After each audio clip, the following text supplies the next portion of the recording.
Have you ever wondered what really happens behind those polished smiles on palace balconies when the camera flashes go out?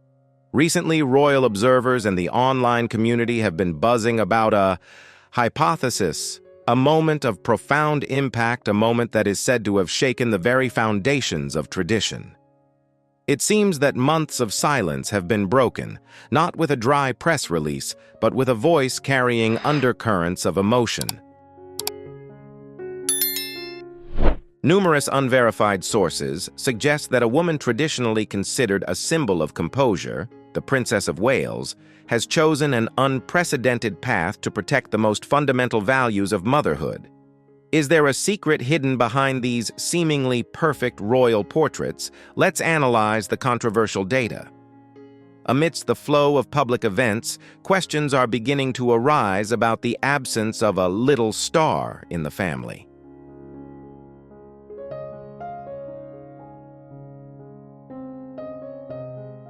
From Easter events to commemorative photographs, a strange pattern seems to have formed. Particularly suspicious is a family photo, where image experts believe algorithmic editing has been used. The question here isn't just, where is the boy? But, why does the truth need to be covered with such elaborate layers of paint? Some theories suggest that this is not simply a physical absence, but rather a top-secret protection against a fragile reality that the palace is not yet ready to reveal.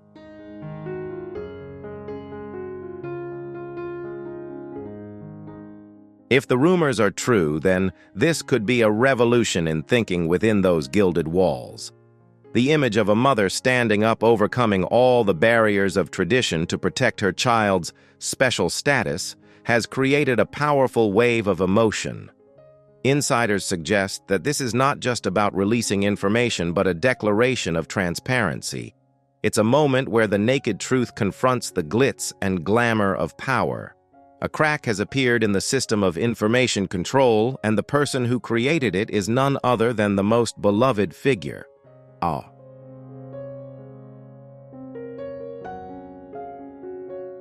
Is this the beginning of a new royal era, where truth reigns supreme over ritual, or merely another sad chapter in the history of long-established dynasties? The secret trips to medical facilities and the unusual silence of palace aides remain major unanswered questions. What do you think about the theories surrounding this event? Was Catherine's decision to speak out really the right step to protect her family? Please leave your opinion in the comments so we can discuss it together.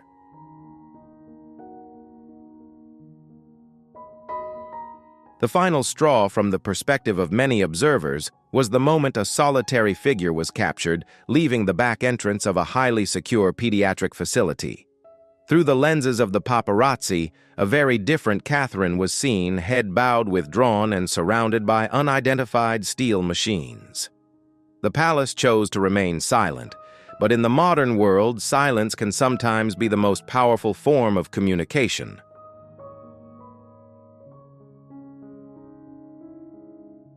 That photograph was not just a data file.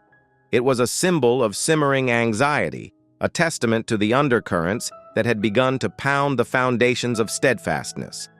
Mysteries are often not solved by public inquiry, but sometimes are revealed by a cruel twist of fate. There are theories that an accidental crack in a heavily guarded internal storage system allowed a file labeled "Top Secret" to slip out of the shadows.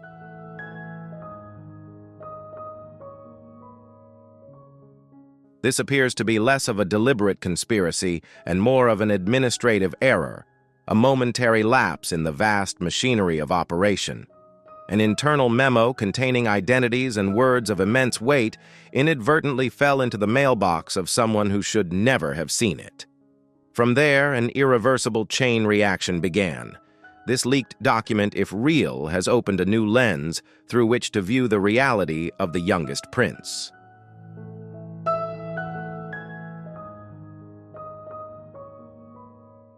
Instead of well wishes, the page was filled with dry medical jargon, the progression of symptoms, tracking the long-term roadmap, or abstract concepts about differences in neurological development.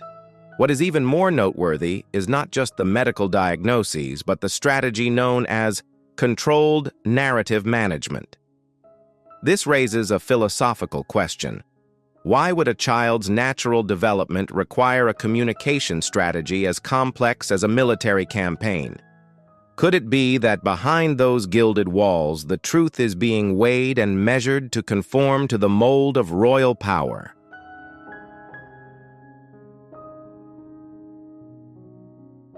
As soon as these pieces of the puzzle reached London's insiders, a real shockwave erupted behind closed doors.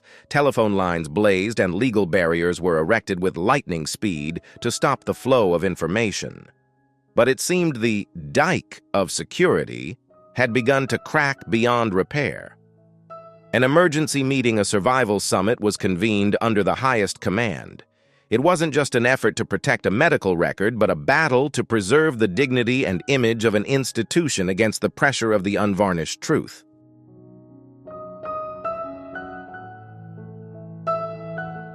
In the war between the right to know of the public and the right to be protected, what are the most humane boundaries regarding a child's privacy? Is the palace's excessive control of information protecting Prince Louis, or has this very secrecy inadvertently thrust him into the eye of speculation? At a summit where power is highly concentrated, presence is often mandatory. Yet the focus of all attention is on one particular individual.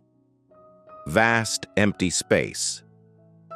The chair reserved for Catherine remained empty, raising a bigger question than any explanation could offer. P.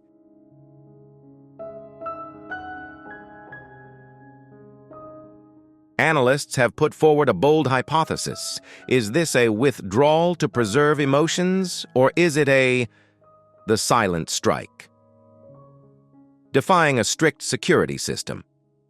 Whispers in the hallways suggest that the woman who had always adhered to the rules may have known about the existence of the sensitive documents long ago, and her silence regarding the leak was her way of letting the truth find its way out. The recent leak has exposed an undeniable reality. The presence of the youngest prince is not simply an ordinary part of life, but seems to have become a part of it all. A tightly managed media project.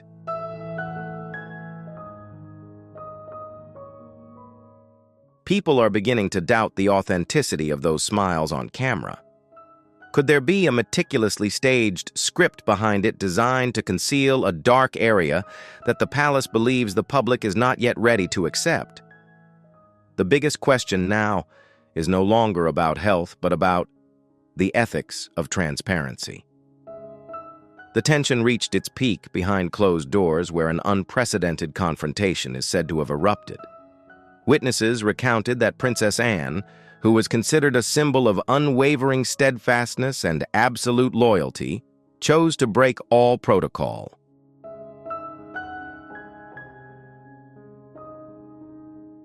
In a moment when emotion overpowered reason, she confronted the head of the monarchy, not as a subject, but as an aunt seeking redress, the right to live authentically for her grandson.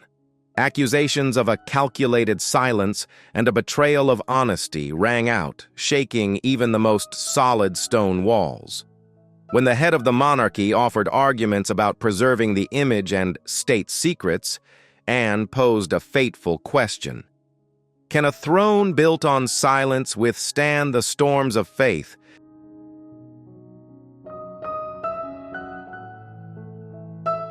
The moment she left the meeting, marked by signs of emotion, was not merely an act of departure, but a clear polarization. It seemed that Catherine's most loyal confidant had chosen to side with her with the naked truth rather than the veils of deception. We often say, "The truth will set us free." But in the world of supreme power, is truth a gift or a fire that can consume everything? In her most solitary moments, it is believed that a powerful whisper became Catherine's last refuge.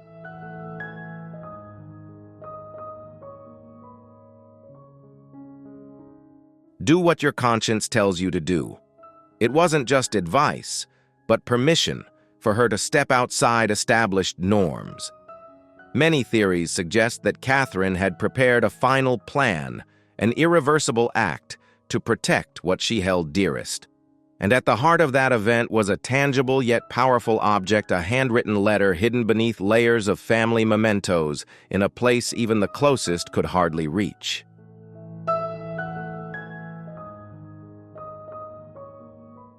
Without royal insignia or garish red seals, the letter was simply words on cream-colored paper.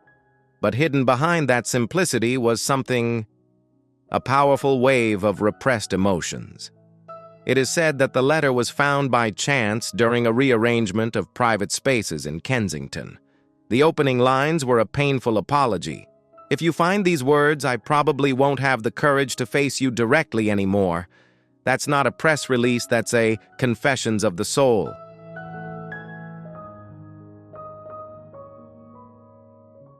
In those pages, Catherine is said to have poured out her heart about a parallel reality unknown to the world.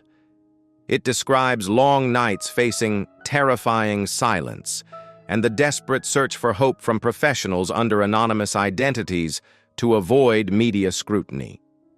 Most painful of all are the descriptions of a child forcing a smile in front of the camera while inside a fragile reality was slowly crumbling. The letter exposed a harsh truth.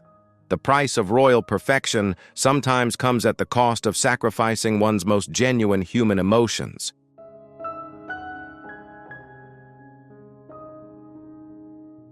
Catherine did not direct any reproach at William. On the contrary, she described him as a solid pillar upon which the entire system rested. However, she also bravely exposed the cracks in his soul. Behind his imposing public image, this man is said to have endured intense inner struggles immersed in the silence of the palace walls. This is a deeply humane and insightful observation, showing that even those at the pinnacle of power are merely ordinary human beings in the face of family pain.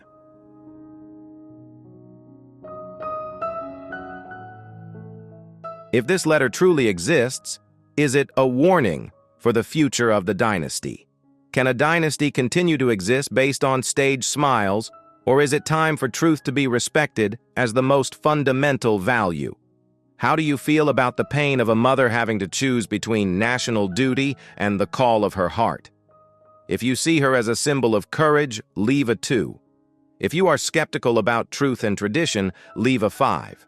Please like and subscribe so you don't miss out on the next discoveries. Your support is the strength that brings the truth to light.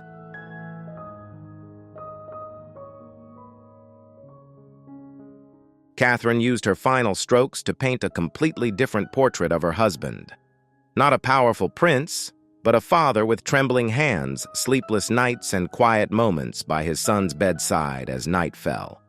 It was a silent presence, a desperate attempt to rediscover a glimmer of family warmth amidst a cold royal court. Those who have read the letter cannot help but feel sorrow at the weight of these words. The boy was slowly fading into the shadows, yet they still demanded that he smile.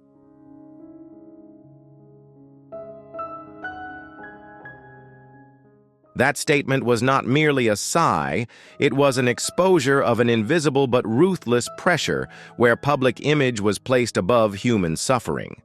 Insiders suggest that when the letter reached William at Sandringham, the place holding the most innocent childhood memories, a pivotal change occurred. For hours, time seemed to stand still. There were no heated arguments, no rational resistance.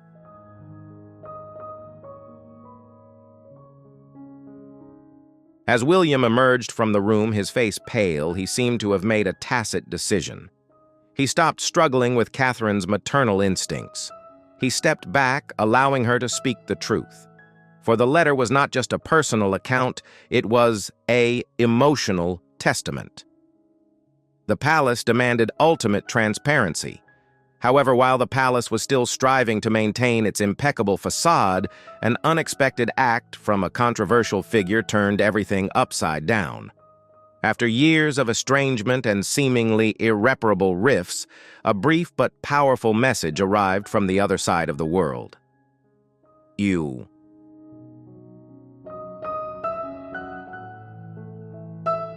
Many sources claim that it was the younger brother who had previously abdicated the throne who decided not to stand idly by.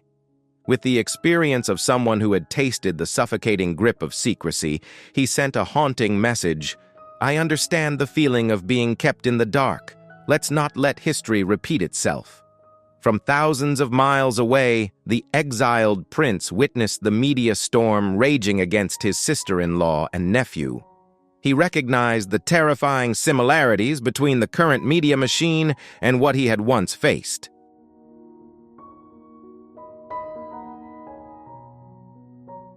This time, he didn't choose the palace's official diplomatic channels. He opted for a more direct approach, breaking traditional rules to create a seismic shockwave. This intervention not only shook the crown, but also forced those in power to confront a question: is the silence meant to protect the dynasty, or is it actually destroying the people within it? Will the appearance of the prodigal son be the spark that burns away the remnants of old rituals, or will it be the bridge to mend a family on the brink of collapse?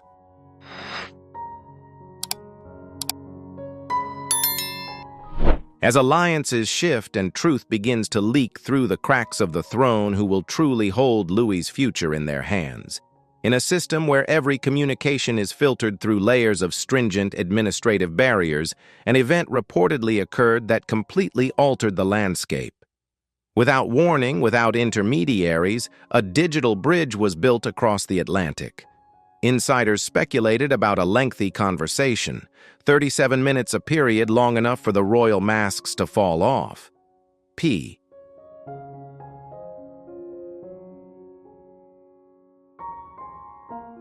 It wasn't a call between a prince and a princess, but a connection between two people who had once been plagued by the same thing: silence in the name of loyalty. Many sources believe that it was Catherine's younger brother, often labeled a rebel, who used his own scars to illuminate her path. He shared his feelings of being marginalized and the price of turning silence into a kind of religion for survival. The core message being conveyed is deeply thought-provoking. The world will never understand pain unless you allow it to speak.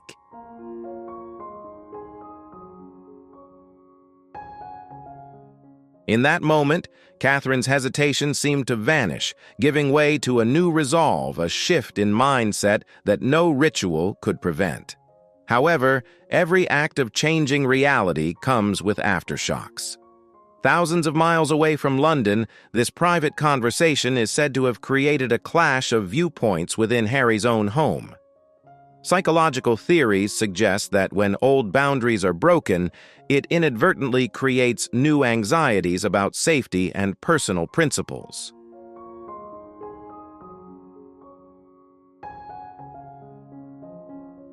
A tense dialogue erupted, recalling the reasons for past separations. But for Harry, this wasn't a political maneuver, but an effort, breaking the cycle of tragedy.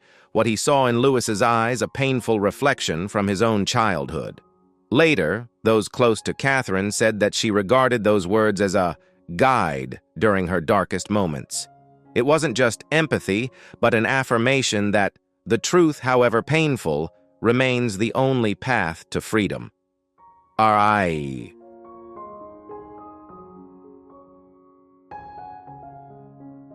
That 37-minute phone call became one of the most closely guarded secrets, yet its influence was evident in every subsequent step taken by the Princess of Wales. Could a call from the exiled truly be the key to unlocking the palace's prison of truth?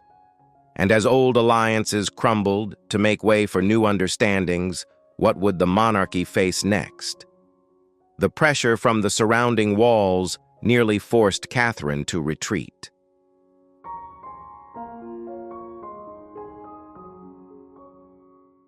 But in her loneliest moment, a hand from the past pulled her forward. It wasn't an act of revenge, but an understanding of the price of silence. The aftershocks of that call were so great that it shattered the ice between the two brothers, already fractured by history. For the first time in months, a direct conversation took place between William and Harry, without intermediaries or aids. While it couldn't heal all wounds immediately, it opened a door that had been believed to be permanently closed.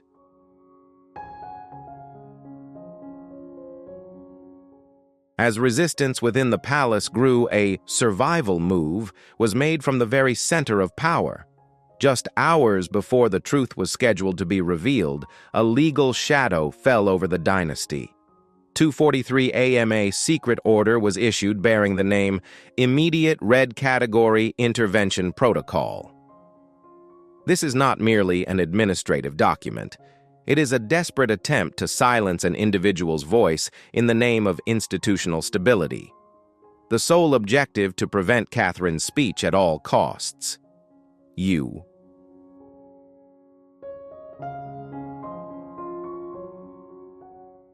To justify this action, the legal system employed a controversial tactic, doubting the other person's sanity. They sought to construct a psychological profile suggesting Catherine was operating in a state of instability, thereby undermining the legitimacy of her upcoming statements. This was a direct blow to her standing not only as a member of the royal family, but also as a mother. They revived an ancient clause forgotten for nearly 70 years, allowing the monarch to intervene in internal communications if they were deemed a threat to the survival of the monarchy.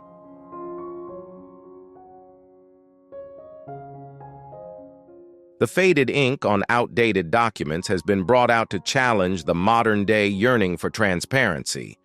The palace is staking its reputation on a risky power game. They are not just fighting an individual, they are fighting against themselves, public conscience. Even the sharpest strategic minds in the palace began to waver. It became clear that this was no longer a mere security measure, but had become a major undertaking: suppression of voices. It took place right in the heart of the kingdom.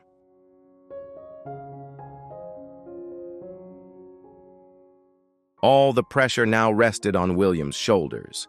He was summoned for one final mission to stop his partner before the crack became irreparable. However, after navigating through the fog of truth, William delivered a chilling response enough to freeze the hopes of the conservatives. If an institution must collapse because of the truth, then perhaps it deserves it. When tensions reached their breaking point, an unexpected trigger appeared.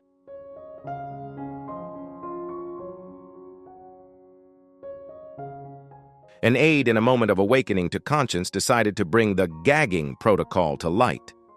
In the blink of an eye, the world witnessed an unprecedented virtual parade. Hashtag let Catherine speak up. It became a global wave breaking down all media barriers. From social activists to ordinary citizens, everyone formed a public opinion siege, forcing the palace to confront the truth.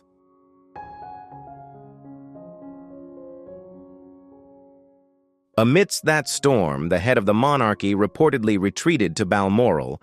Was it a retreat for reflection or an acknowledgement that control of the narrative had completely slipped from his grasp? The dam had broken.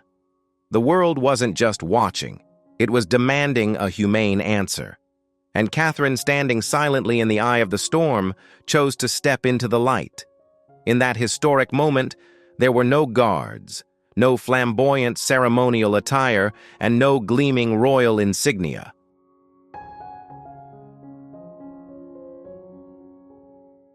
In front of the camera stood only one woman, a mother preparing to speak from the beat of her heart, not from a prepared script. It wasn't the Princess of Wales reading the announcement, but a naked Catherine, faced with the truth. Her voice trembling, but possessing the strength of a mountain, she confirmed what millions had feared.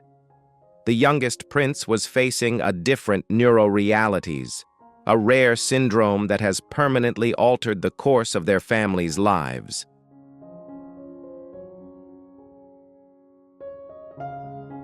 She didn't use dry medical jargon. She spoke of sleepless nights, missed milestones in life, and silent prayers in the dark.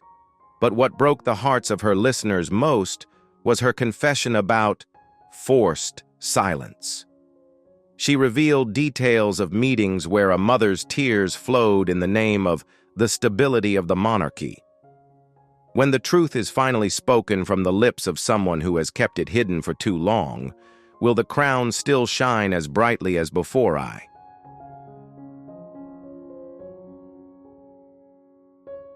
Or is this the beginning of a new era where sincerity becomes the most valuable asset of a modern monarchy?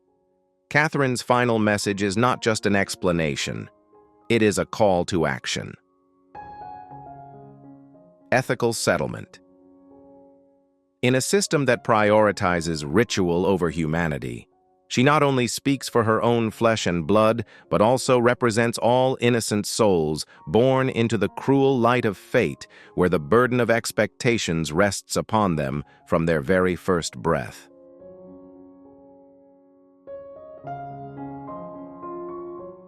She demanded a radical change, making compassion the guiding principle instead of rigid rules. It was the moment the world realized that behind those impenetrable iron gates were not distant entities, but a mother willing to sacrifice all her titles to protect dignity for her child. Midway through the speech, one sentence resonated with millions, shattering the illusion of royal separation.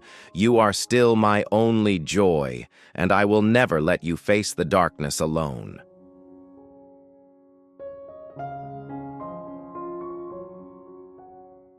In just 12 short minutes, Catherine not only spoke to one nation, she changed the world. It was no longer a typical royal news broadcast, but a turning point in humanism. The power of sincere words shattered even the most carefully orchestrated scenarios of the monarchy. The world's reaction was like an emotional tsunami. Television programs were interrupted and the internet was flooded with prayers.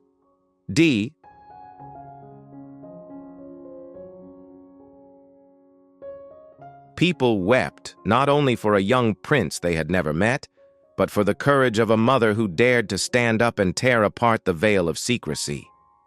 Candles were lit everywhere as a symbol of solidarity. The distance between commoners and royalty seemed to vanish in that moment, giving way to a sacred connection based on pain and pure love. However, while the world was stirred by her message inside the palace, an eerie silence reigned.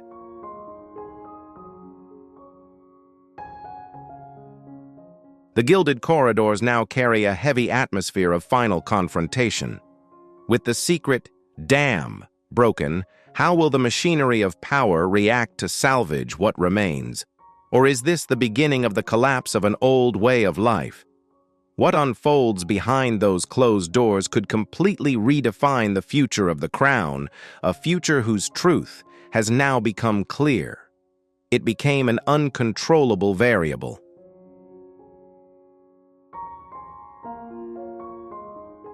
Following Catherine's shocking confession, the opulent corridors, usually filled with the sounds of discussions, fell into an eerie silence.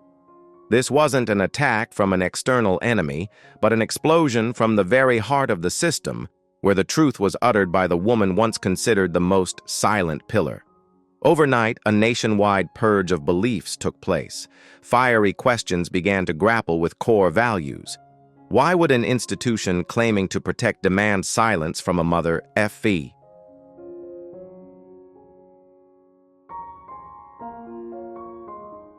This rift was not limited to legal texts. It had seeped into the very core of loyalty which had long been taken for granted. Faced with the threat to his throne, the king made an unprecedented decision: retreat into the shadows of contemplation. The suspension of official duties was not merely for reflection, but also symbolic of the weight of truth that had caused the monarchy to falter. Meanwhile, William and Catherine chose a deliberate pause.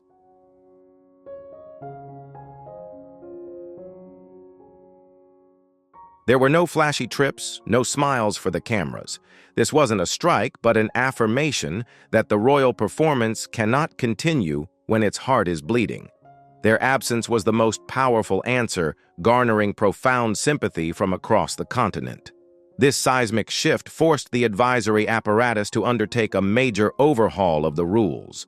The concept of royal minors is being redefined. Discussions are beginning about restoring peace to these children, freeing them from prearranged scenarios until adulthood.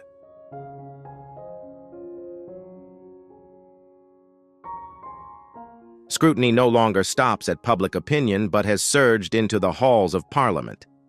Questions regarding transparency and financial resources are being raised with a resolve firmer than ever before. An institution once considered immune to investigation must now face the mirror of truth and the weight of accountability. Amidst the ruins of outdated rules, the image of Catherine emerges more radiant than ever. She is honored not for her title, but for her crown of courage.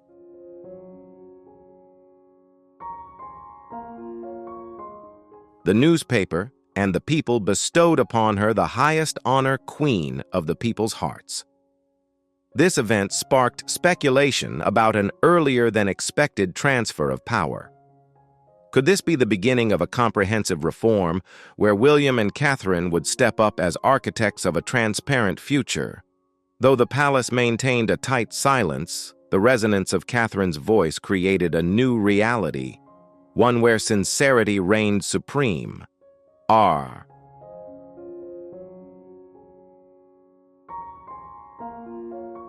This information is for reference only based on hypotheses and unverified public rumors or opinions. Let's discuss this through the lens of objective analysis. Truth does not always lie in what we see, but in what we feel. If you believe that a mother's compassion can shake the foundations of an entire dynasty, press 1. If you remain skeptical amidst the thickening mist, press 0. Don't forget to like and subscribe so we can continue our journey of decoding the profound echoes of history.